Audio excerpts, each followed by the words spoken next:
Hello students, शुरू करते हैं गाउस लॉ का लेक्चर नंबर 3। और इस लेक्चर में देखो, सेकंड लेक्चर में हमने गाउस लॉ कंप्लीट किया था और मैंने उस लेक्चर के लास्ट में बताया था कि हम थर्ड लेक्चर में गाउस लॉ के एडवांस न्यूमेरिकल करेंगे। ठीक है, तो इसमें एक आध सिंपल न्यूमेरिकल भी है, बाकी ज्यादातर इसमें जो न्यूमेरिकल कराऊंगा मैं एडवांस न्यूमेरिकल होंगे, घन से संबंधित न्यूमेरिकल। पहली बात तो यहां पे घनाभ से संबंधित नहीं करेंगे हम घन, क्योंकि जो घन होता है ना, घन सममित आकृति है। कैसी आकृति है? सममित, मतलब इसकी लंबाई, चौड़ाई और ऊंचाई तीनों सेम होती है, इसलिए सममित आकृति है। तो ऐसे ही सममित आकृतियों के लिए हम करेंगे। और 3D क्लोज सरफेस होती है इसकी, और फ्लक्स क्लोज सरफेस के लिए निकाला जाएगा। यहां पे देखो, इसमें क्वेश्चन नंबर फर्स्ट ये है कि अगर मान के चलो किसी घन के केंद्र पर एक घन है, जैसे कि मैं एक घन बना देता हूं, एक क्यूब है।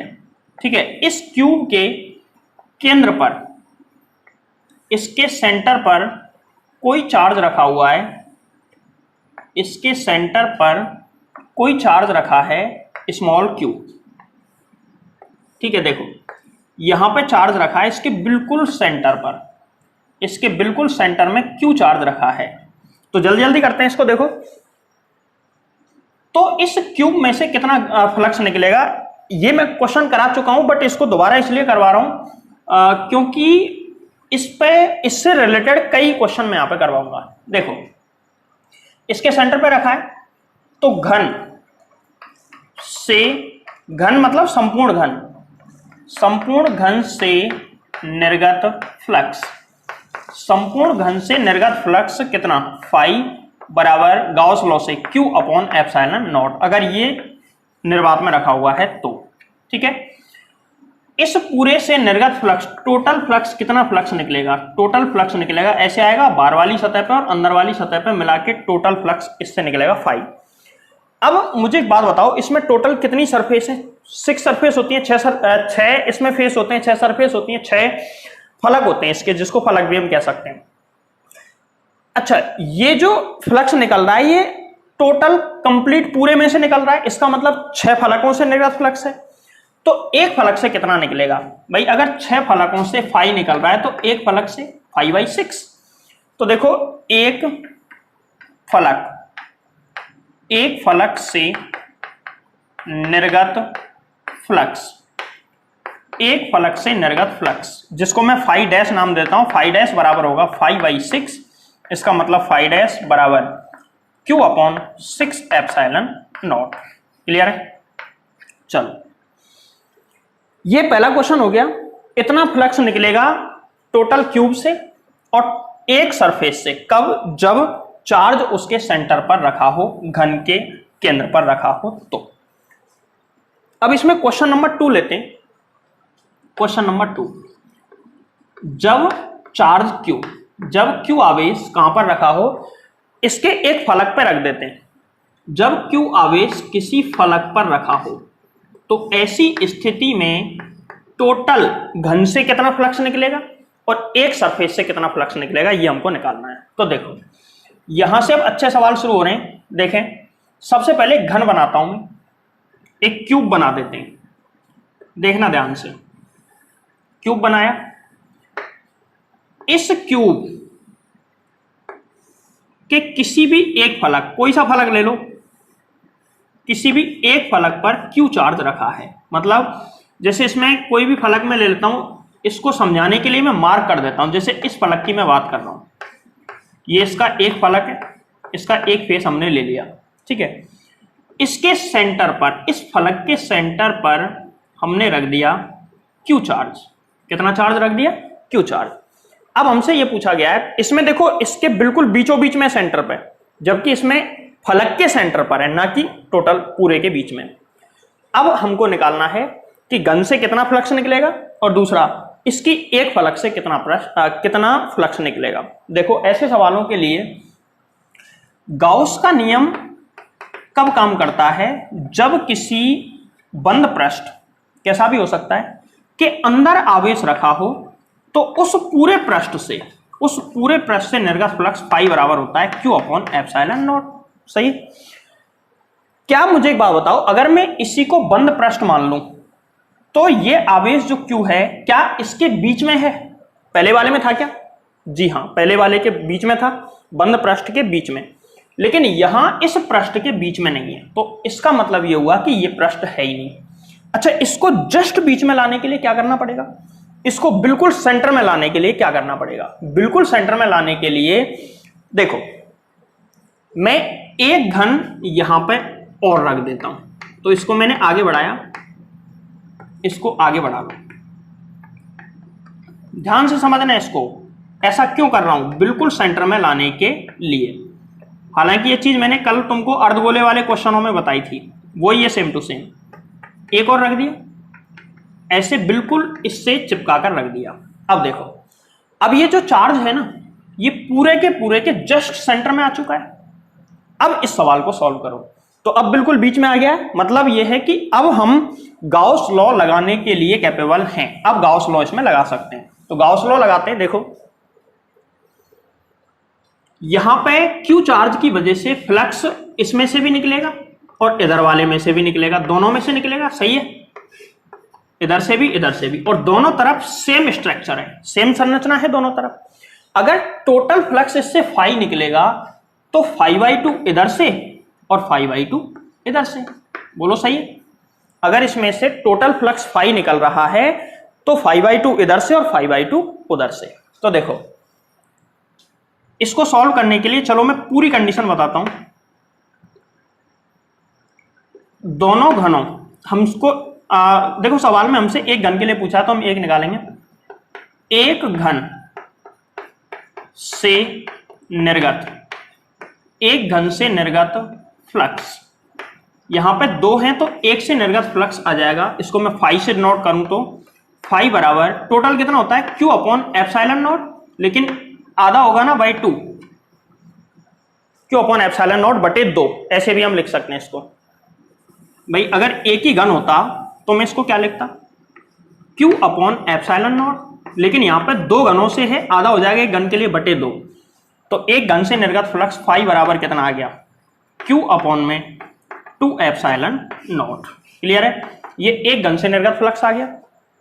अब निकालते हैं हम एक फलक, एक फलक से निर्गत फ्लक्स, एक फलक से निर्गत फ्लक्स। यहां पे थोड़ा सा तुमको सोचना पड़ेगा। देखो, इस सवाल में ढंग से सोचना सीख लो कि एक फलक से कैसे निकलेगा, बाकी तो सब हो जाएगा। इसमें कितने फलक थे? 6। इसमें कितने फलक होंगे? 2 है, तो 6 और 6 12। तो क्या मैं सीधा ही इसमें 12 से डिवाइड कर दूं? क्या मैं इसमें सीधा 12 से डिवाइड कर दूं? तो इसका जवाब है नहीं। क्यों? जो फलक बीच में आ चुके हैं उनसे तो फ्लक्स कैसे निकलेगा? हमको देखने होते हैं सिर्फ साइड साइड वाले फ्लक्स, मतलब ऊपर की साइड ऐसे, नीचे की साइड दो ऐसे, और सामने और पीछे।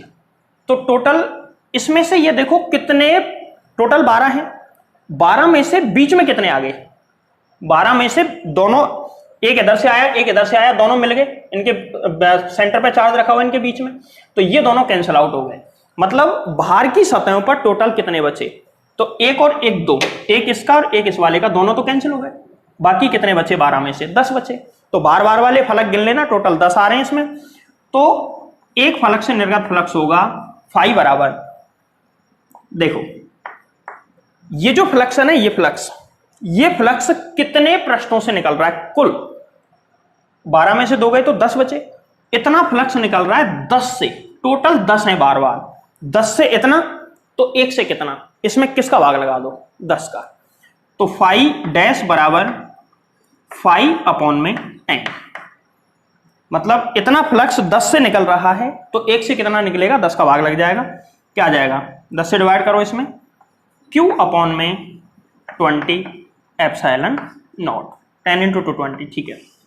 इतना फ्लक्स निकलेगा किससे? एक पृष्ठ से। कब? जब आवेश किसी घन के फलक के केंद्र पर रखा हो या फलक पर रखा हो तो ये 2 क्वेश्चन मैंने करवाए हैं। इसमें तीसरी और चौथी कंडीशन लेते हैं। देखो, जब चार्ज घन की कोर पर रखा हो, जब आवेश कहां पर रखा हो, घन की कोर पर। अब कोर कहां पे होती है वो समझ लो। देखो कोर होती है ऐसे, जैसे मान के चलो यहां पे घन है, डायग्राम समझना पहले अच्छे से। ये एक घन बना देता हूं मैं,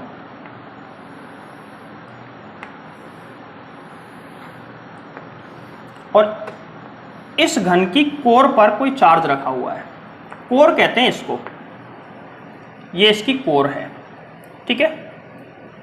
यहां पे रख लो, यहां पे कहीं पे भी हम रख सकते हैं, जहां पे तुमको सुविधाजनक लगे वहां पे रख लेना, ठीक है। यहां पे मैंने रख दिया क्यू चार्ज है, ये क्यू आवेश है। अब हमको बताना है इस आवेश की वजह से, इस आवेश की वजह से एक घन में से कितना फ्लक्स निकलेगा और एक फलक से कितना फ्लक्स निकलेगा, एक फेस में से कितना फ्लक्स निकलेगा, ये हमको बताना है। तो देखो सबसे पहले तो ये बिल्कुल सेंटर में नहीं है, सेंटर में लाने के लिए क्या करेंगे, एक घन तो मैं इधर रख देता हूं, ध्यान से समझना, क्योंकि ये सवाल तो फिर भी समझ में आ जाता है, लेकिन इससे अगला जो कंडीशन है ना उसमें बहुत दिक्कत आएगी समझने में, अगर इसको ढंग से नहीं समझा तो। एक यहां पर रख दिया। अब देखो क्या ये आवेश बिल्कुल सेंटर में आ चुका है, तो इसका जवाब है नहीं आया है। कैसे पता चला नहीं आया, भाई यहां पे होता तो ये सेंटर में आ जाता ना, तो उसको ऊपर से देख सकते हैं ना नीचे से, ना इधर से ना इधर से। अभी ये वाला जो चार्ज है इधर से नहीं दिखेगा, इधर से, लेकिन ऊपर से तो दिख रहा है, तो ऊपर से भी कवर करने के लिए दो घन और रखने पड़ेंगे हमको, ऊपर से इसको कवर करने के लिए दो घन और रखने पड़ेंगे, और दो घन इस तरीके से यहां पे रख देते हैं। एक ये रख दिया, दूसरा ये रख दिया, ठीक है। इसको मिला देते हैं यहां से। अब देखो एक तो ये आ गया, और एक इसके ऊपर भी रख दो। इसके ऊपर जब हम रखेंगे ऐसे, देखो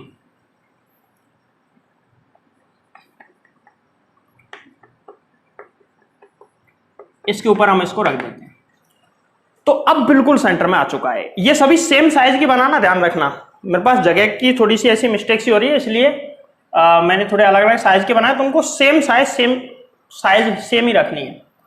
अब ये बिल्कुल सेंटर में आ चुका है, आ गया सेंटर में। ये देखो कितने घन रखने के बाद सेंटर में आया है, ये एक्चुअल में कितने घनों का सेंटर है, ये वाला पॉइंट 4 घनों का सेंटर है। तो कुछ फ्लक्स तो इसकी वजह से, कुछ फ्लक्स तो इसमें से निकलेगा, कुछ फ्लक्स इसमें से, कुछ इसमें से, कुछ इसमें से, मतलब सभी में से फ्लक्स निकलेगा। तो यहां पर एक आवेश Q की वजह से फ्लक्स निकलता है Q अपॉन एप्सिलॉन नॉट, सही है। एक आवेश की वजह से कितना फ्लक्स निकलता है, Q अपॉन एप्सिलॉन नॉट। ये फ्लक्स टोटल 4 जगह से निकलेगा, चारों घनों में से एक समान रूप से, बिल्कुल सेंटर में तो सब में से समान रूप से निकलेगा। तो एक घन से, चूंकि 4 घनों से निर्गत फ्लक्स कितना है, Q अपॉन एप्सिलॉन नॉट, इसलिए एक घन से निर्गत फ्लक्स Q अपॉन में 4 एप्सिलॉन नॉट, या Q अपॉन एप्सिलॉन नॉट में 4 से डिवाइड कर दो, एक ही बात है। तो एक घन से निर्गत फ्लक्स, एक घन से निर्गत फ्लक्स निकालते हैं, कितना आएगा, बराबर फाई बराबर Q अपॉन में 4 एप्सिलॉन नॉट, इतना फ्लक्स एक घन से निकलेगा। अब हम निकालते हैं एक फलक से। अच्छा, तो एक फलक से निकालने के लिए हमको यह देखना पड़ेगा इसमें स्वतंत्र फलक कितने हैं। स्वतंत्र मतलब बाहर बाहर की साइड में टोटल कितने फलक हैं, ये निकाल लेते हैं। देखो तो कितने फलक हैं ये निकालो, काउंट करो। इसको निकालने के लिए पहले ये टोटल 4 है, तो 6 चौक 24, टोटल 24 फलक हो गए। लेकिन इसमें से सिर्फ साइड वाले हमको काउंट करने, ये साइड वाले आगे पीछे, जो बीच में आ गए वो खत्म। तो देखो 2 तो ये खत्म हो गए, 2 खत्म हुए के भाई, एक ऊपर वाले का और एक नीचे वाले का। 2 यहां पर बीच में आ गए, 2 और 2 4, 2 ये बीच में आ गए, ये दोनों के बीच में आ गए, इधर 2 यहां पर बीच में आ गए, ये दोनों बीच में आ गए। तो साइड में 2 2 2 2, ये टोटल कितने हो गए 8। तो 8 ऐसे फलक हैं जो कि बीच में आ चुके हैं। हमको निकालना है नेट फ्लक्स, तो वो बाहर वाले से निकलेगा। तो बाहर वाले कितने बचे, टोटल 24, जिसमें से 8 गए, तो कितने बचे बताओ, 16। तो चूंकि टोटल 16 फलकों से, भाई चारों घनों का मिला के कितने फलक हैं 16, और 16 से इतना फ्लक्स निकल रहा है। चूंकि 16 फलकों से निर्गत फ्लक्स, 16 फलकों से निर्गत फ्लक्स बराबर कितना है 5, इसीलिए एक फलक से निर्गत फ्लक्स, एक फलक से निर्गत फ्लक्स 5 डैश मान लेता हूं, 5 डैश बराबर कितना 5/16। भाई 16 गुना कम हो जाएगा तो भाग लगा दो, तो 5 डैश बराबर कितना आ जाएगा, 5 डैश बराबर, देखो यहां से देखो बताओ, 5 की वैल्यू रखो, Q अपॉन में 4 एप्सिलॉन नॉट के अपॉन में 16, तो Q अपॉन में 16 64 एप्सिलॉन नॉट, एक फलक से इतना फ्लक्स निकलेगा। तो बोलो आगे बात समझ में। अब चलते हैं हम लास्ट कंडीशन, और उसको मैं कंप्लीट सॉल्व नहीं करवाऊंगा, तुमको ज्यादा से ज्यादा उसको सॉल्व करना है। देखो लास्ट कंडीशन यह है चौथा, जब आवेश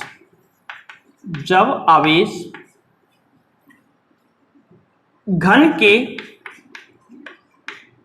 शीर्ष पर हो, घन के शीर्ष पर हो मतलब किसी कॉर्नर पे हो, जब चार्ज किसी घन के कॉर्नर पे रखा हो तो फिर कैसे निकालेंगे हम, देखो कैसे निकलेगा। हम सबसे पहले घन बनाते हैं, जैसे यहां पे मैं घन बना देता हूं, साइज में थोड़ा छोटा बना लेता हूं क्योंकि चीजें तुमको मैंने समझाई थी कैसे कैसे कौन से काम में लेने, सिर्फ बार बार वाले लेने होते हैं। यहां पे मैं एक घन बना देता हूं, देखो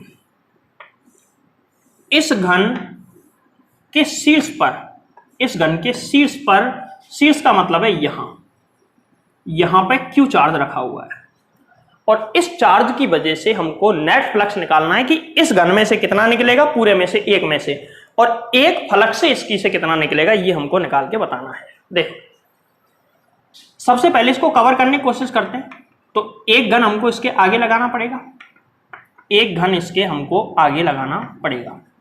तो देखो आगे लगाया, ऐसे ही ऊपर की तरफ भी लगाना पड़ेगा, तो ऊपर हम लगा देते हैं। ये देखो ये हमने ऊपर की तरफ घन लगा दिए, एक यहां और एक यहां पे भी हमको लगाना पड़ेगा, एक यहां पे हमने घन रख दिया। तो अभी तक कितने हो गए 4, लेकिन 4 घन लगाने के बाद भी क्या ये बिल्कुल सेंटर में है, ये वाला तो हो गया था लेकिन ये बिल्कुल सेंटर में नहीं होगा। अगर ये चार्ज यहां पे होता तो बिल्कुल सेंटर में होता, लेकिन ये कॉर्नर पे है, बिल्कुल सेंटर में नहीं है। तो बिल्कुल सेंटर में कब आएगा, अगर मैं इन 4 के बाहर की तरफ 4 और रख दूं, 4 तो ऑलरेडी है इस तरीके से, अगर मैं इन चारों के बाहर की साइड में 4 और रख दूं तो बिल्कुल सेंटर में आ जाएगा। तो टोटल कितने हो गए 4 और 4 8 हो गए। तो एक से निर्गत फ्लक्स फाई बराबर कितना होगा, Q अपॉन में 8 एप्सिलॉन नॉट। भाई 8 में से total Q upon epsilon not गुजर रहा है, तो एक घन में से कितना निकलेगा Q अपॉन 8 एप्सिलॉन नॉट। अच्छा एक फलक से कितना निकलेगा 5 डैश। अच्छा इसमें ये देख लो कि कितने फलक बीच में आ गए, सिर्फ साइड वाले काउंट करने, तो ये तुम काउंट करना और इसका आंसर आएगा 5 डैश बराबर 5 अपॉन 24। टोटल 48 फलक है लेकिन 24 बीच में आ गई, 24 साइड में बची हैं, तो इसका आंसर क्या आ जाएगा, 5 की वैल्यू लिखेंगे तो Q अपॉन में 8 एप्सिलॉन नॉट अपॉन में 24, इसका इनटू कर लेना कितना आ जाएगा, Q अपॉन में इनटू कर लेना जो भी आए इनटू, यहां पे इतना आया इनटू एप्सिलॉन नॉट, ये इसका आंसर है। ठीक है, अब कई बच्चे सोच रहे होंगे सर इस सवाल को सॉल्व कैसे करेंगे, हमको कैसे पता चलेगा कौन सा कैंसिल आउट हो गया कौन सा नहीं हुआ, क्या कौन सा बीच में आ गया। सुनो, अगर हम कॉमन सेंस लगाएं थोड़ा सा, तो एक घन के लिए देख लो कितने हो रहे हैं, सबके लिए उतने ही होंगे। तो देखो इसमें ये वाला इसका बीच में आ गया, कैंसिल हो गया क्योंकि हमको सिर्फ बार वाला गिनना है। एक ये बीच में आ गया, कैंसिल हो गया। ठीक है, 2 कैंसिल हो गए। अच्छा इसके सामने बाहर की तरफ 4 और रखेंगे, 4 और रखेंगे तो इसके सामने भी एक आ जाएगा, तो ये भी कैंसिल हो गया। तो एक घन में से कितने कैंसिल हुए, 1 2 3, सब में से ऐसे ही होंगे, सेम टू सेम, सब में से इसी तरीके से होंगे। तो एक घन में से 3 कैंसिल हो रहे हैं और 3 बच रहे हैं। कौन कौन से बचे, एक तो ये पीछे वाला, ये वाला, एक तो ये बचा, और कौन सा बचा, और इसके पीछे वाला ये एक, ये बचा, और एक नीचे वाला ये 3 बच गए। 3 बाकी 3 से इनके ऊपर आ जाएंगे तो बीच में आ जाएंगे, ठीक है। 1 में 3 बच रहे हैं तो 8 में कितने बचे, 24। 24 से भाग लगा दिया, इस तरीके से आंसर आ गया। फिर भी इसमें डाउट है तो एक काम करना, जो माचिस आती है, माचिस के 8 छोटे छोटे छोटे छोटे माचिस लेना 8, और एक माचिस के कोने पर रेड मार्क कर देना, कुछ भी कर देना, या 8 माचिस जमा लेना। 8 माचिस इसी तरीके से, जैसे एक के ऊपर दूसरी, फिर एक साइड में, एक उसके नीचे और उनके सामने, उनको जमा लेना और उनके बाहर बाहर के पृष्ठ गिन लेना टोटल कितने आ रहे हैं। कैसे गिनोगे, देखो एक छोटा सा एग्जांपल मैं बता देता हूं कैसे गिनने हैं तुमको।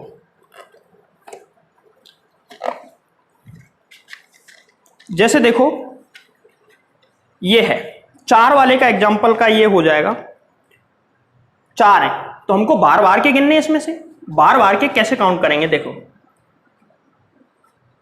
बार बार के किस तरीके से काउंट होंगे सुन लो। सामने कितने देख रहे हैं, 1 2 3 4, 4 तो ये हो गए। अब इधर आओ, 4 और 2 6, ऊपर देखो 6 और 2 8, साइड में देखो 8 और 2 10, और 4 इधर भी 4 होंगे, 10 4 14, 14 और 2 16, इसमें 16 ही तो आए थे। तो इस तरीके से तुमको बार बार के केवल काउंट कर लेने हैं, जिससे कि आंसर पता चल जाएगा प्रैक्टिकली, ठीक है। अब आगे चलते हैं, देखो नेक्स्ट एडवांस क्वेश्चन की तरफ, कि शंकु के केंद्र पर स्मॉल क्यू आवेश रखा है तो उसके आधार से कितना फ्लक्स निकलेगा, ये क्वेश्चन है, ठीक है। देखो एक यहां पे मैं जैसे कि क्यू चार्ज ले लेता हूं, ये क्यू आवेश यहां पर रखा हुआ है, यहां पर क्यू आवेश रखा हुआ है, ठीक है। क्यू आवेश से कुछ दूरी पर, कोई भी दूरी हो सकती है, दूरी की वैल्यू मैं फिक्स ले लेंगे, अभी कुछ ले लेंगे, ए ले लो, एक्स ले लो, कुछ भी ले लो। यहां से कुछ दूरी पर जो है ना शंकु का आधार है, कौन जो होता है शंकु, यहां पे शंकु का आधार है, ऐसे बना सकते हैं हम इसको, बड़ा बना लेना थोड़ा डायग्राम, जिससे कि इसको इजीली सॉल्व किया जा सके। यहां पे शंकु का आधार है, देखो ऐसा ही तो होता है शंकु। अगर मैं इसको यहां से मिला दूं तो ये शंकु बन गया, यहां से इसको मिला दूं तो क्या बन गया, एक शंकु की तरह बन गया। यहां पे क्यू चार्ज रखा है, ठीक है, क्यू चार्ज रखा है। इस क्यू चार्ज देखो ऐसे है, ये यहां पे क्यू आवेश है, तो क्यू आवेश की वजह से विद्युत बल रेखाएं इधर भी जाएंगी, विद्युत बल रेखाएं इधर भी जाएंगी, इधर भी जाएंगी, इधर भी जाएंगी, इधर भी जाएंगी, इधर भी, सभी दिशाओं में जाएंगी, और कुछ बल रेखाएं इधर भी जाएंगी। समझ में आ रही है बात, इधर भी बल रेखाएं जाएंगी। तो अगर यहां पे कोई गोला होता तो मैं कह देता कि गोले से निर्गत फ्लक्स Q/ε0 होगा, ये तो टोटल फ्लक्स होता है किसी आवेश की वजह से। लेकिन सवाल में ये पूछा है कि तुम ये मत बताओ कि इधर कितना गया, तुम ये बताओ कि सिर्फ इसमें से कितना जाएगा, इस वाले क्षेत्र में से, मतलब इसकी वजह से इधर भी जाएगा, सभी दिशाओं में जाएगा, लेकिन इधर कितना जाएगा तुम तो वो बताओ, ये सवाल में पूछा है। तो ये तो कंफर्म हो गया कि इससे कम जाएगा, अब कितना जाएगा वो हमको निकालना है। तो देखो कितना जाएगा उसको निकालने के लिए मैं ऐसा मान लेता हूं, कुछ हमको मानना पड़ेगा कि यहां पे Q charge plus Q charge, ठीक है, प्लस होगा तभी बाहर निकलेगा चार्ज, विद्युत बल रेखा है। हम मान लेते हैं, माना कि ये जो हिस्सा है ना, ये वाला, ये क्या होती है, कौन, यानी कि शंकु का जो निचला हिस्सा होता है ना, वो डिस्क होती है, निचला वाला हिस्सा डिस्क यानी कि चक्ति, और डिस्क को अनेक वलयों से मिलकर बना मान सकते हैं। भाई हम यहां डायरेक्ट पूरा तो निकाल नहीं सकते, फिर कौन सा तरीका है, फिर हमको इंटीग्रेशन मेथड यूज करना पड़ेगा। मतलब एक छोटा सा हिस्सा ले लो, उसके लिए फ्लक्स निकाल लो और उसका इंटीग्रेशन करके पूरे के लिए निकल जाएगा। तो हम क्या करेंगे, जैसे ये मान के चलो इस तरीके से होता है इसका निचला हिस्सा, ये क्या होती है, अगर ये ठोस है, पूरी ठोस है, तो एक डिस्क हो गई, चक्ति हो गई। ये चक्ति अनेक छोटी छोटी रिंगों से मिलकर ही तो बनी है, ऐसे बहुत सारी रिंग्स अगर इसमें बना दी जाएं तो क्या बन जाएगी, चक्ति बन जाएगी। तो एक्चुअल में जो चकती होती है ना, ये वाली जो चकती है, इसको अनेक छोटी छोटी वलयों से मिलकर बना मान सकते हैं। तुमको याद होगा 11th क्लास में मूवमेंट ऑफ इनर्शिया, जड़त्व आघूर्ण निकालते हैं, वहां पे एमआई निकालते हैं डिस्क का, तो इसको फर्स्ट वाला जब निकालते हैं तो इसको अनेक छोटे छोटे रिंगों से मिलकर बना मान सकते हैं। उस जगह पे हर टीचर यही समझाता है कि बेटा एमआई मूवमेंट ऑफ इनर्शिया इतने अच्छे से पढ़ना कि आगे तुमको दिक्कत नहीं आए। अगर वो जिस बच्चे ने ढंग से नहीं पढ़ा है, वो बच्चा ऐसे टॉपिकों में हमेशा मात खाएगा। उसकी वजह है कि उसमें बहुत बेसिक सी चीजें हैं सीखने के लिए, वो नहीं सीखा तो दिक्कत आएगी। कोई बात नहीं, अभी इसको सीख लो। देखो, इसको हम अनेक वलयों से मिलकर बना मान सकते हैं। तो एक वलय मैंने यहां पे मान ली, देखो ये एक वलय मैंने मान ली, और इसकी कुछ ना कुछ चौड़ाई भी ले लो। इसकी थोड़ी सी हमने चौड़ाई ले ली, ये वलय है। ऐसी बहुत सारी वलय मिलके, ऐसी ही बहुत सारी वलय मिलकर इस डिस्क को बना रही हैं। क्लियर है? अब देखो, ये पूरा क्षेत्रफल अगर a है डिस्क का, तो वलय का क्षेत्रफल कितना होगा? dA, यानी कि अल्पांश होगा। और अगर मैं मान के चलो इस जगह पे इसका क्षेत्रफल ले लिया मैंने, इसका क्षेत्रफल है कितना? इसका क्षेत्रफल है dA, तो dA वेक्टर इधर आएगा लंबवत दिशा में बाहर की तरफ, और इस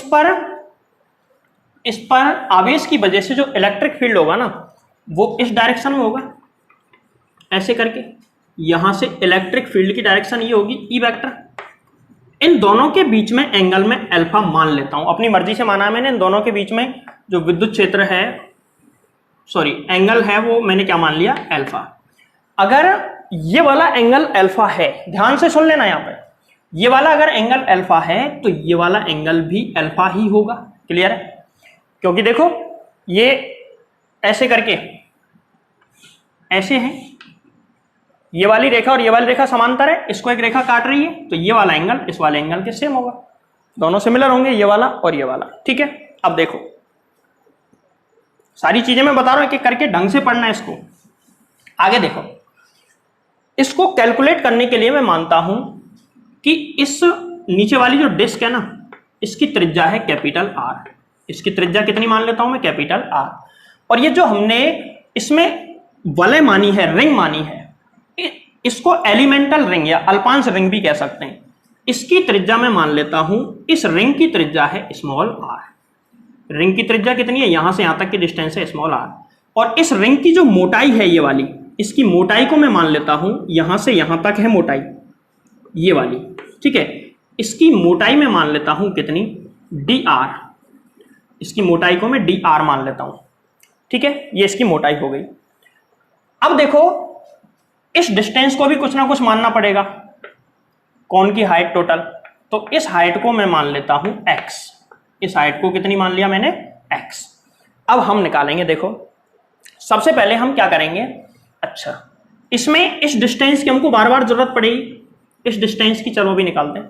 सबसे पहले निकालते हैं अल्पांश रिंग, या वलय लिख सकते हो। अल्पांश रिंग से निर्गत फ्लक्स, अल्पांश रिंग से निर्गत फ्लक्स। रिंग अल्पांश है जिसका क्षेत्रफल dA है, तो इससे निर्गत फ्लक्स क्या होगा? d फाई, अल्पांश ही होगा, तो इससे निर्गत फ्लक्स होगा d फाई बराबर, फॉर्मूला होता है E vector dot dA vector, जिसको मैं ऐसे लिख सकता हूं E dot dA cos alpha, क्योंकि इनके बीच का कोण कितना है यहां पे? अल्फा। इसको मैंने अल्फा ले लिया, ये आ गई इक्वेशन नंबर 1। अब डी फाई निकालने के लिए हमको तीन चीजें चाहिए, E, dA और कॉस अल्फा। इन तीनों का मान निकाल के इसमें रख दो, आंसर आ जाएगा। देखो, E का मान सबसे पहले मैं निकालता हूं। E का मान, E का मान, E क्या है? Electric field, intensity of electric field, विद्युत क्षेत्र की तीव्रता। किस जगह पर? जहां पे क्षेत्रफल है वहीं पे, तो यहां पे किसके कारण? इस क्यू आवेश के कारण। तो यहां से लेके यहां तक की दूरी हमको चाहिए, तो ये दूरी कितनी होगी? डायरेक्ट बता दो। ये दूरी r है, स्मॉल r, और ये वाली x है, तो ये कितनी आ गई बोलो? ये कर्ण है ना, कर्ण कैसे निकालते हैं? X square plus r square, small r square. ठीक है? अब देखो, E का मान निकालो। E बराबर फॉर्मूला होता है के क्यू अपॉन में आर स्क्वायर। आर मतलब यहां से लेके यहां तक की डिस्टेंस कितनी है, इतनी, इसका स्क्वायर करेंगे तो क्या आ जाएगा, x square plus small r square. Equation number second, E का मान निकल गया। अब चलते हैं डी ए का मान। देखो एलिमेंटल एरिया इसका कितना आएगा, डी ए का मान, डी ए का मान, डी ए क्या है, इस रिंग का क्षेत्रफल। और रिंग को अगर मैं यहां से ऐसे है ये गोल, इसको मैं सॉरी वृत्ताकार, इसको मैं ऐसे सीधा कर दूं तो सीधा करेंगे तो इस तरीके से हो जाएगी रिंग। ये जो रिंग है इस तरीके से हो जाएगी, बोलो सीधी करने पर। तो इसकी मोटाई कितनी है, इसकी मोटाई है डी आर, डी आर ही तो इसकी मोटाई मानी है। और इसकी लंबाई कितनी होगी, जब ये वृत्ताकार रूप में थी तो इसकी त्रिज्या कितनी थी, स्मॉल आर, तो इसकी लंबाई कितनी, 2 पाई स्मॉल आर। भाई परिधि तो होगी इसकी, तो 2 पाई आर, और चौड़ाई कितनी, डी आर। ये आयताकार हो गया, इसका क्षेत्रफल निकालो तो क्षेत्रफल कितना, डी ए बराबर लंबाई इंटू चौड़ाई कितना, 2 pi r dot d r. Equation number third सही है। अब बचा क्या, कॉस अल्फा, वो भी निकल जाएगा। तीसरा मान निकालते हैं कॉस अल्फा का मान। कॉस अल्फा का मान निकालो तो कॉस अल्फा की वैल्यू देखो कितनी आएगी। कॉस अल्फा, यहां पे ट्रायंगल ले लो ये वाला, देख लो कौन सा लेना है, यहां से लेके ये वाला ट्रायंगल ले लो, ये इस ट्रायंगल में कॉस अल्फा लगा दो। कॉस अल्फा क्या होता है, कॉस आधार बटे कर्ण, आधार यानी कि बेस, कितना है बेस, आधार कौन सा होगा इसमें, अल्फा के सामने वाला कर्ण होता है तो आधार ये हुआ x, आधार x अपॉन में कर्ण कितना, कर्ण ये वाला है तो कितना आया, अंडर रूट में x square plus r square, या r square plus x square लिख सकते हैं। Equation number 4। अब हम ई डी ए और कॉस अल्फा का मान उठा के रखेंगे इक्वेशन नंबर 1 में। तो देखो समीकरण 1 से from equation first, equation first में वैल्यू लिखो, क्या आएगा, डी फाइव बराबर कितना आएगा, ई की वैल्यू, सबसे पहले ई का मान कितना, ई का मान है के क्यू अपॉन में x square plus r square, k q upon में x square plus r square into, और क्या है डी ए की वैल्यू कितनी, 2 pi r dot d r, 2 pi r dot d r. और कॉस अल्फा की value कितनी है, एक्स अपॉन में x square plus r square का अंडर रूट, अंडर रूट का मतलब इसकी पावर 1/2 लिख सकते हैं। इन सब का इंटू करो और इन सब का मल्टीप्लाई करने पे क्या आएगा, देखो सबसे पहले क्या आ रहा है ना, के का मान भी कुछ लिख सकता हूं क्या, चलो बाद में लिखे, ऊपर लिख देता हूं, 2 pi are Q, 2 pi Q और 2 पाई के Q r dot d r into x, ये तो ऊपर आया, पूरा गुणा कर दिया मैंने, जिसमें 2 पाई आर भी आ गया, 2 पाई आर के क्यू आ गया और डॉट डी आर आ गया और एक्स आ गया। नीचे क्या बचा, इसकी पावर में 1 है, उसकी पावर में हाफ है, तो 1 और हाफ 3/2 क्या आ जाएगा, x square plus r square की पावर में 3/2। क्लियर। अब एक छोटा सा काम और करते हैं और वो ये है, d5 बराबर के का मान क्या लिख दें, 1/4 पाई एप्सिलॉन नॉट लिख सकते हैं, के की वैल्यू लिख सकते हैं 1/4 पाई एप्सिलॉन नॉट, लिख दो क्या आएगा, 1/4 pi epsilon not into K की value 1/4 pi epsilon not, 2 pi q r d r x, q r d r into x, और इसके बटे में क्या चल रहा है, x square plus r square की power 3/2, x square plus r square की पावर 3/2। अब देखो पाई से तो पाई कैंसिल, ये इससे कैंसिल हो जाएगा, तो d5 बराबर क्या बचा, इससे 2 टाइम कट जाएगा ये, तो कितना आएगा, q r dot d r into x upon में ये 2 epsilon not x square plus r square की पावर 3/2। इतना फ्लक्स आया, इस छोटी सी वलय से इतना फ्लक्स निकलेगा, हमने ये निकाल लिया। तो अभी ये टोटल फ्लक्स नहीं आया, ये क्या आया है, केवल उस अल्पांश वलय से निर्गत फ्लक्स। हमको तो क्या चाहिए, टोटल चाहिए। हमको क्या चाहिए, टोटल।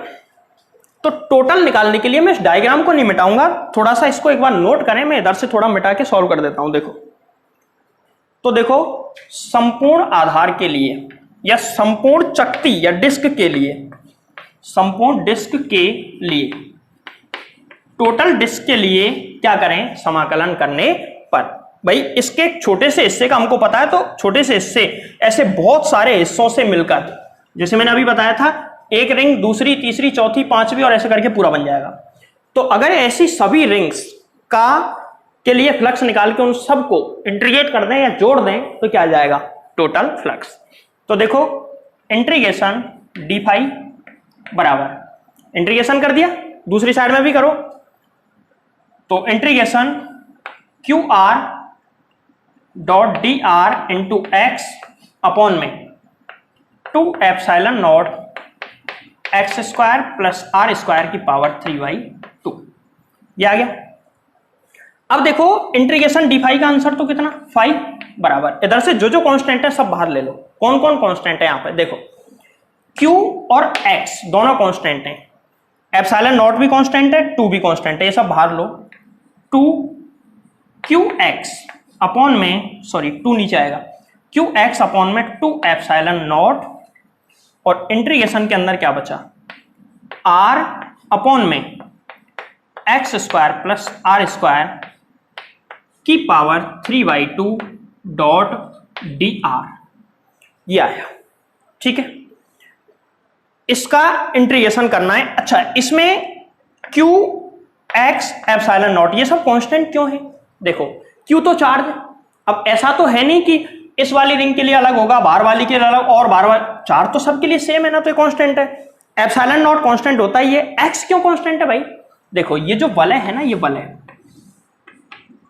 ऐसी कितनी भी हम वलय बना लें, ऐसी कितनी भी वलय बना लें टोटल डिस्क के लिए, ये चार्ज क्यों है, सभी के सेंटर की जो डिस्टेंस है ना वो ऑलवेज एक्स ही रहेगी।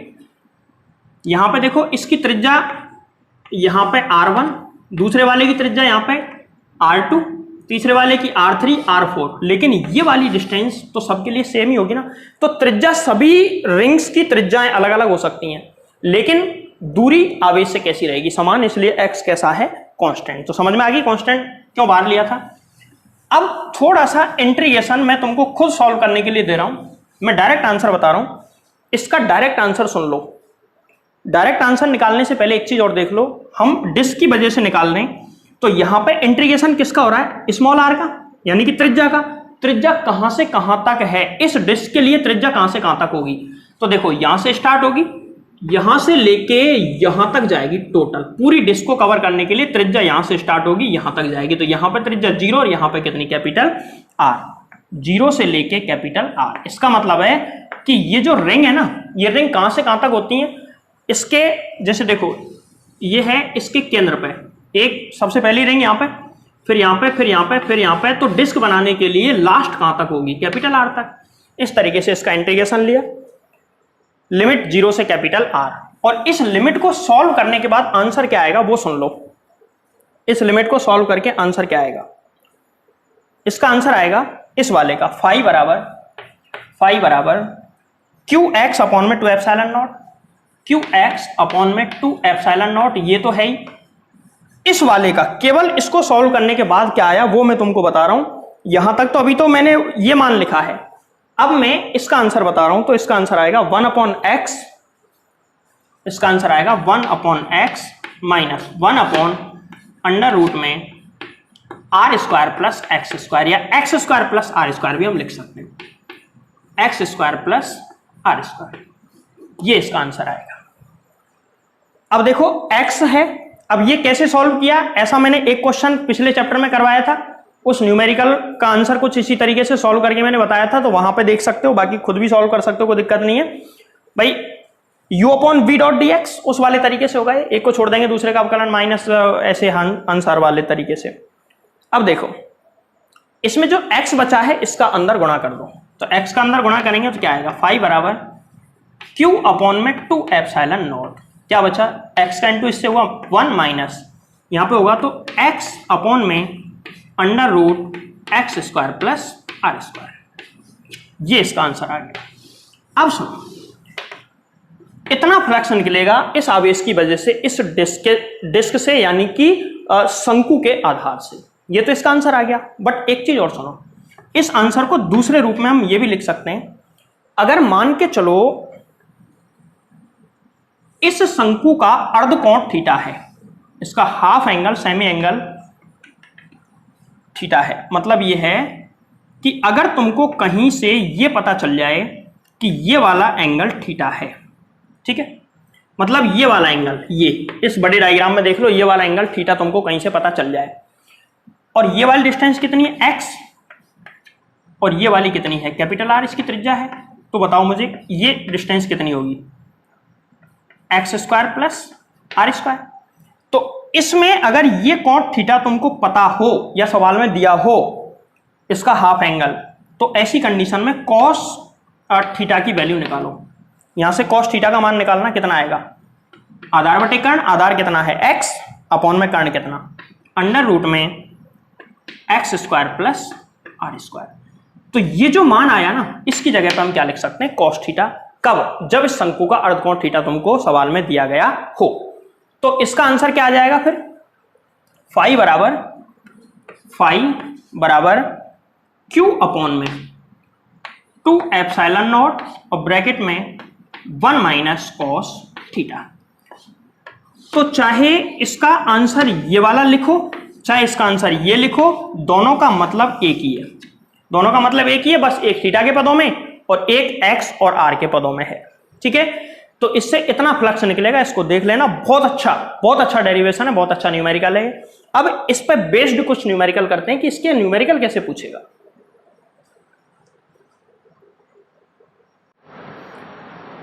तो देखो कैसे निकालेंगे फ्लक्स। वक्र पृष्ठ का मतलब क्या है, देखो सबसे पहली चीज तो यह कि वक्र पृष्ठ का मतलब सुनो, कोई भी बेलन कैसे होता है, कोई भी सिलेंडर किस तरीके से होता है, ये सिलेंडर है, कोई बेलन है, देखो ये बेलन है, इस बेलन में कितने पृष्ठ होते हैं, 3 पृष्ठ होते हैं, एक तो ऊपर वाला वृत्ताकार, एक नीचे वाला वृत्ताकार और एक बीच वाला सिलेंड्रिकल सरफेस इसकी, ठीक है। तो सेंटर पे चार्ज रखा है, इसके बीच में चार्ज रखा है, तो कुछ फ्लक्स इसमें से जाएगा, कुछ इसमें से, और बचा कुचा बीच में से जाएगा। तो यही तो पूछ रहा है कि बीच में से नेट टोटल कितना फ्लक्स बीच में से जाएगा, ये बताओ। तो देखो सबसे पहले कुछ फ्लक्स तो जाएगा ऐसे, ठीक है, ऐसे जाएगा कुछ फ्लक्स तो इसमें से निकल के। बहुत अच्छा सवाल है, जेईई में पूछा गया है वाला सवाल। कुछ फ्लक्स इधर वाले सरफेस से चला जाएगा, यहां से ऐसे, कुछ फ्लक्स इसमें से चला गया, और बचा कुचा जो फ्लक्स है उसका कुछ हिस्सा दोनों साइड से चला गया, और कुछ फ्लक्स ऐसे वक्र पृष्ठ से जाएगा इस तरीके से, मतलब समझ रहे हो, बीच में से, पूरे में से। तो मैं ऐसा मान लेता हूं इस वाले सरफेस से φ1 फ्लक्स जा रहा है, इधर वाले सरफेस से φ2 फ्लक्स निकल रहा है, और इसके बीच वाले सरफेस से माना कि φ3 फ्लक्स निकल रहा है। क्लियर है। अब सुनो, यहां से इस पॉइंट से लेके यहां तक की जो डिस्टेंस है ना, सेंटर में रखा है, तो ये वाली डिस्टेंस टोटल कितनी है, 2x। तो ये यहां से लेके यहां तक कितनी हो गई, x, और ये भी कितनी दे रखी है क्वेश्चन में, x। तो इससे क्या है, ये वाला जो एंगल है ना, ये अर्धकोण थीटा, ये हम निकाल सकते हैं। इसको मैं मान लेता हूं थीटा, ये वाली x और ये वाला भी कितना x, ये भी x, तो ये थीटा हम निकाल सकते हैं। दोनों साइड में सेम ऐसा ही होगा। तो देखो यहां, अच्छा क्यू नेट फ्लक्स कैसे निकालते हैं, φ1 प्लस φ2 प्लस φ3, ठीक है, इक्वेशन नंबर 1। ये नेट फ्लक्स है, हमको एक्चुअल में φ3 निकालना है, फाई नेट और φ1 φ2 से हमको कोई मतलब नहीं है, हमको निकालना φ3। तो देखो यहां पे फाई नेट नेट फ्लक्स कितना होगा, फाई नेट बराबर होगा क्यू अपॉन एप्सिलॉन नॉट। अगर क्यू चार्ज है तो नेट फ्लक्स इतना होता ही हम जानते हैं। अच्छा, फाई 1 और फाई 2 बराबर होंगे, क्योंकि बराबर कौन है, सब कुछ सेम है और ये दोनों एक जैसी सरफेस है। इनकी वैल्यू कैसे निकालें, फॉर्मूला होता है क्यू अपॉन में 2 एप्सिलॉन नॉट। अभी फॉर्मूला पढ़ा था, क्यू अपॉन में 2 एप्सिलॉन नॉट ब्रैकेट में 1 माइनस कॉस थीटा। अगर कैसे भी मैं थीटा की वैल्यू निकालूं, अच्छा मुझे बताओ, ऐसे एक त्रिभुज है, इस त्रिभुज में ये वाला कोण हमको पता करना है, ये वाली डिस्टेंस इस वाली डिस्टेंस के बराबर है, ये एक्स एक्स है। तो तुमको पता है कि थीटा 45 डिग्री होता है, कैसे पता चला, टेन थीटा लगा लो ना। अरे टेन थीटा कैसे लगाते हैं, आधार बटे कर्ण, तो एक्स बटे एक्स, एक्स एक्स कट गया 1, थीटा बराबर 45। अगर टेन थीटा 1 है तो थीटा बराबर 45, 45। तो यहाँ पे फाई 1 बराबर फाई 2 बराबर कॉस थीटा की जगह में क्या लिखूंगा बोलो, 45 डिग्री। 45 लिखूंगा तो फाई 1 बराबर फाई 2 बराबर कितना आ जाएगा, क्यू अपॉन में 2 एप्सिलॉन नॉट ब्रैकेट में 1 माइनस कॉस 45 का मान 1 बटे √2। ये फाई 1 फाई 2 पता चल गया। इसकी वैल्यू इक्वेशन नंबर सेकंड, और सॉरी इसको सेकंड डाल दो और इसको थर्ड डाल दो। इक्वेशन फर्स्ट में सबका मान लिखो, इक्वेशन फर्स्ट से फाई नेट का मान कितना, Q upon epsilon not, Q upon में एप्सिलॉन नॉट बराबर फाई 1 फाई 2 दोनों बराबर है, तो 2 फाई हो जाएगा इसकी जगह, तो यहां पे क्या आ जाएगा 2 इंटू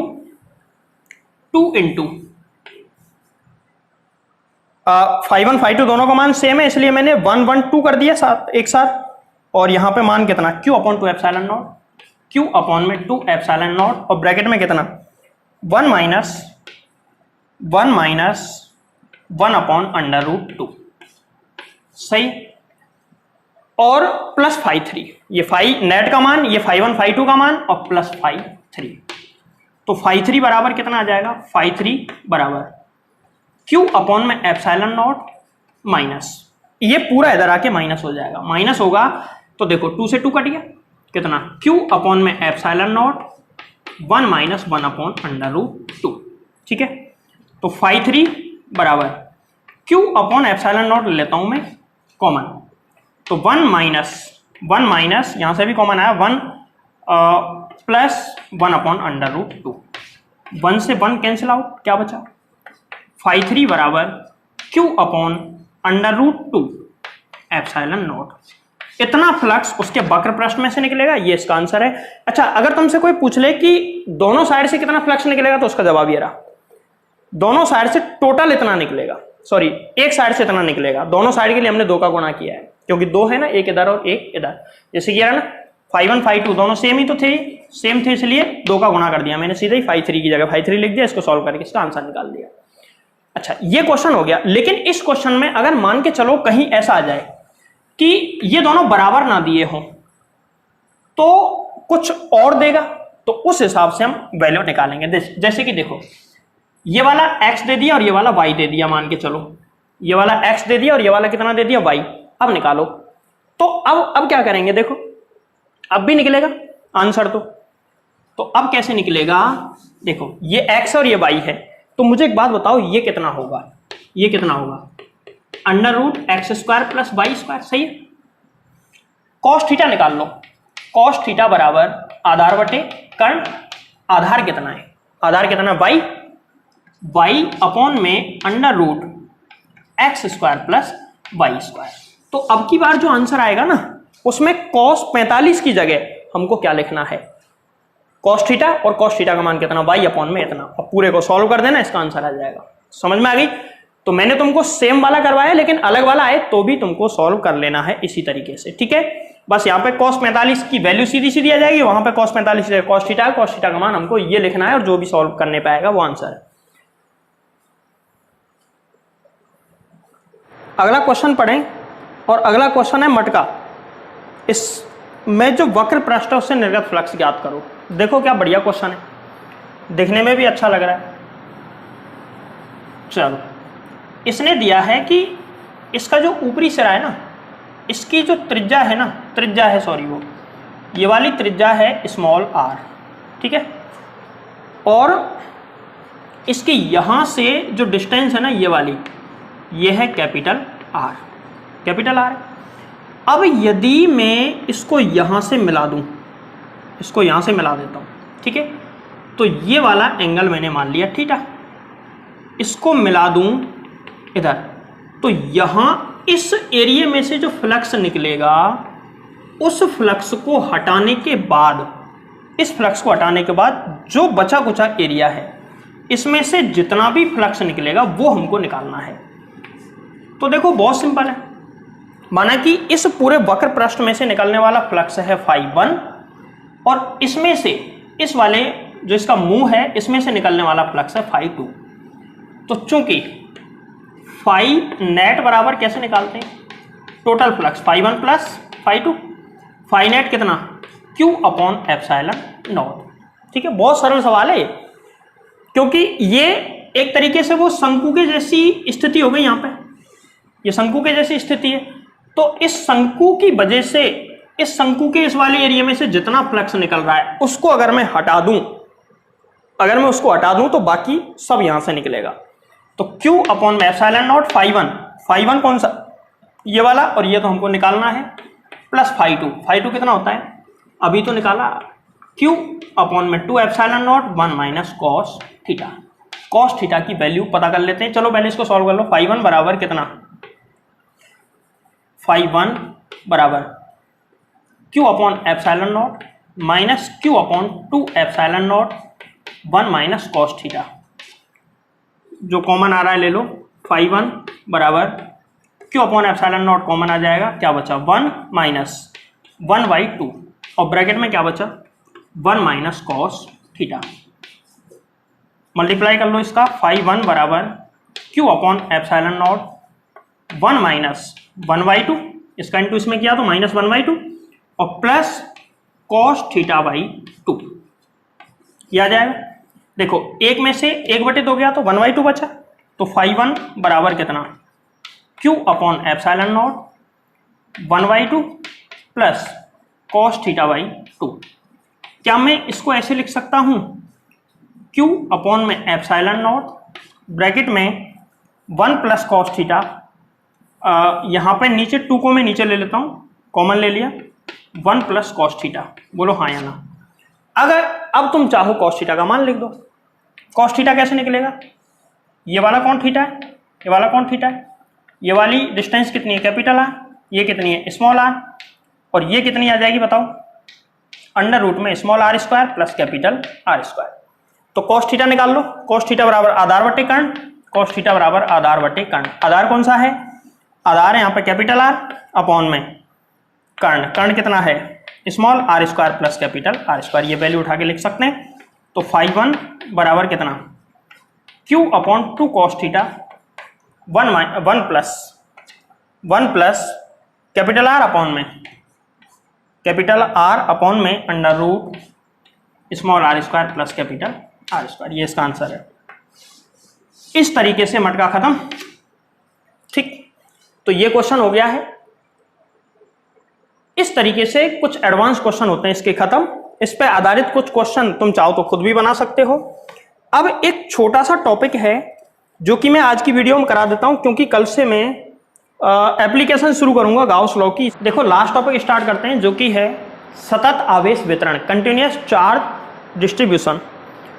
जब हम किसी सुचालक को या फिर धातु को, मान लो जब किसी सुचालक को आवेश दिया जाता है तो वो आवेश उस पर एक समान रूप से फैल जाता है, एक समान रूप से फैल जाता है।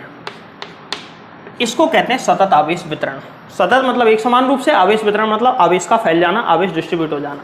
ठीक है, ये 3 तरीके से हो सकता है। कौन कौन से हैं, पहला है रेखीय आवेश वितरण, लीनियर चार्ज डिस्ट्रीब्यूशन। दूसरा हो सकता है पृष्ठीय आवेश वितरण, पृष्ठीय आवेश वितरण। और तीसरा हो सकता है ये सरफेस चार्ज डिस्ट्रीब्यूशन हो गया, वॉल्यूम चार्ज डिस्ट्रीब्यूशन, आयतन आवेश वितरण। 3 तरीके से जो चार्ज है वो फैल सकता है, वितरित हो सकता है एक समान रूप से। रेखीय आवेश वितरण क्या होता है, देखो जिसमें ज्यादा दिमाग नहीं लगाना, बस एक एक फॉर्मूला है वो याद रखना है, मेन चीज तो वो है। ये क्या होता है कि जैसे एक रेखा है जिसकी लंबाई है l, इसकी लंबाई कितनी है l, इसको मैंने चार्ज दिया और इस पर एक समान रूप से फैल गया, तो इसको कहेंगे रेखीय आवेश वितरण। क्या कहेंगे इसको, रेखीय आवेश वितरण। माना कि q आवेश दिया और l लंबाई पे एक समान रूप से फैल गया, तो ये हुआ रेखीय आवेश वितरण। यदि किसी रेखीय चालक पर आवेश एक समान रूप से फैल जाए तो इसे कहते हैं रेखीय आवेश वितरण। अगर किसी क्षेत्रफल पृष्ठ का होता है, ये पृष्ठ मान के चलो, इस पृष्ठ को आवेश दें और इस पर एक समान रूप से फैल जाए, पूरे पे एक समान रूप से फैल जाए, तो इसको बोलते हैं पृष्ठीय आवेश वितरण। माना कि इसका क्षेत्रफल है a और इसका चार्ज q चार्ज हमने इसको दिया है। अगर वो आवेश किसी आयतन को दिया जाए, जैसे घन है, क्यूब है, इस घन को आवेश दिया जाए और उस पर एक समान रूप से फैल जाए पूरे में, अंदर बाहर सब जगह, इसका आयतन है v, आवेश दे दिया q, तो उसको कहेंगे आयतन आवेश वितरण, संपूर्ण आयतन में फैल जाए तो। अब इन तीनों में एक एक चीज याद रखें। इसमें एक टॉपिक आता है, वो है रेखीय आवेश घनत्व। रेखीय आवेश घनत्व क्या होता है, इसको लैम्बडा से व्यक्त करते हैं।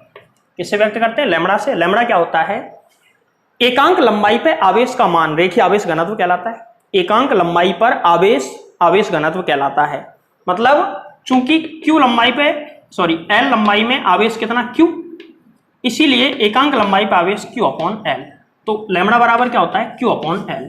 यहां पर लैम्बडा क्या है, रेखीय आवेश घनत्व। लैम्बडा क्या है, रेखीय आवेश घनत्व। ऐसे ही इसमें होता है पृष्ठीय आवेश घनत्व। पृष्ठ है तो पृष्ठीय आवेश घनत्व, जिसको हम सिग्मा से व्यक्त करते हैं, और सिग्मा होगा Q/में एरिया इसका A। ठीक है। आयतन आवेश घनत्व, इसको रो से व्यक्त करते हैं, रो बराबर होता है Q/B। अब मैं तुमसे तीनों के मात्रक निकलवाऊं तो, अगर मैं तुमसे कहूं कि इसका मात्रक क्या होगा, तो लैम्बडा का मात्रक बताओ, लैम्बडा का मात्रक क्या होगा, लैम्बडा का मात्रक होगा कूलाम प्रति मीटर। क्लियर। इसका मात्रक कूलाम प्रति मीटर स्क्वायर, इसका मात्रक कूलाम प्रति मीटर क्यूब। इस तरीके से हम इनके मात्रक लिख सकते हैं। तो रेखीय आवेश घनत्व हो गया, पृष्ठीय आवेश घनत्व हो गया, आयतन आवेश घनत्व हो गया, तीनों के मात्रक। अच्छा, विमा निकाल सकते हो क्या, तो इनकी विमा तुमको खुद निकालनी है। ध्यान रखना, इसकी विमा और उसकी विमा, तीनों की विमा तुमको खुद निकालनी है। ये ही इसमें मेन चीज थी। अब सुनो, रेखीय आवेश घनत्व, पृष्ठीय आवेश घनत्व और आयतन आवेश घनत्व, तीनों के बारे में मैंने बता दिया है। जैसे एक छोटा सा एग्जाम्पल लेके बताता हूं इसका यूज कैसे होगा।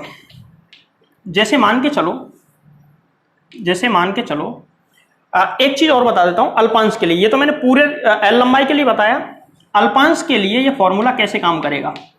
अल्पांश के लिए सूत्र लैम्बडा बराबर, अच्छा अल्पांश का मतलब है पूरी लंबाई एल, तो अल्पांश dl, एलिमेंट इसका dl हो गया, पूरी लेंथ एलिमेंट हो गया dl। तो यहां पे अच्छा, जिसकी लंबाई dl हो, मतलब छोटी सी लंबाई पे चार्ज भी छोटा सा ही होगा, कम होगा, तो चार्ज कितना dq/में dl। क्लियर। यहां पे क्या आएगा, सिग्मा बराबर dq/में dA, अल्पांश क्षेत्रफल के लिए। और अल्पांश आयतन के लिए, वैसे इसका तो कोई काम पड़ेगा नहीं, अल्पांश आयतन वाले का क्षेत्रफल का काम पड़ेगा, dq/में dV। बोलो क्लियर है। अल्पांश के लिए फॉर्मूले इस तरीके से लगाए जाएंगे। मैं बता रहा था कि इसका एक एग्जांपल है, जैसे कोई वलय है, एक रिंग है, इसका त्रिज्या r है, इसको टोटल Q चार्ज दिया है, तो इस पर बार बार फैलेगा क्योंकि रिंग है, अंदर तो एयर है, वायु है, कुछ नहीं है। तो इसके लिए लैम्बडा कितना होगा, तो लैम्बडा कैसे निकालते हैं, Q/L। लैम्बडा बराबर Q, L का मान पूरी के लिए जिसकी त्रिज्या r है, पूरी की लंबाई कितनी 2πr, इस तरीके से निकल जाएगा। तो ऐसे ही सब में इसका यूज किया जाता है। जैसे मान के चलो एक व्रत है, इस व्रत को पूरे को हमने चार्ज दे दिया, डिस्क मान लो, डिस्क, व्रत तो कहना सही नहीं होगा, डिस्क मान लो, Q चार्ज दे दिया। तो हमसे पूछ रहा है इसके लिए आवेश घनत्व कौन सा होगा, सिग्मा होगा, क्योंकि इसके पूरे क्षेत्रफल में फैला हुआ है। तो Q/एरिया, और एरिया कितना होता है πr², तो Q/πr²। ऐसे घन दे दिया तो a³ आ जाएगा। तो इस तरीके से हमको ये आना चाहिए कि कैसे निकाला जाता है। ठीक है। तो आज का वीडियो लेक्चर यहीं पे करते हैं खत्म। आज के वीडियो लेक्चर में ज्यादातर हमने एडवांस न्यूमेरिकल पढ़े हैं, ठीक है। जैसे शंकु वाला जो न्यूमेरिकल था ना, और जितने भी उस पर बेस्ड न्यूमेरिकल थे वो सारे एडवांस न्यूमेरिकल थे, 12th क्लास में नहीं पूछे जाएंगे। आईआईटी मेंस और अदर कॉम्पिटिटिव एग्जाम जैसे नीट है, लेबर असिस्टेंट है और एयरफोर्स, नेवी, एनडीए, बाकी ऐसे एग्जामों में वो पूछे जाएंगे, ठीक है। तो आज की वीडियो में इतना ही, करते हैं खत्म। कल से हम स्टार्ट करेंगे नया लेक्चर जिसमें हम पढ़ाएंगे गाउस के नियम के अनुप्रयोग, एप्लीकेशंस ऑफ गाउस लॉ, ठीक है। गाउस के नियम के अनुप्रयोग के बाद चैप्टर हो जाएगा खत्म। अब इस चैप्टर में ज्यादा से ज्यादा 4 या 3 या 4 वीडियो लेक्चर में चैप्टर कंप्लीट हो जाएगा।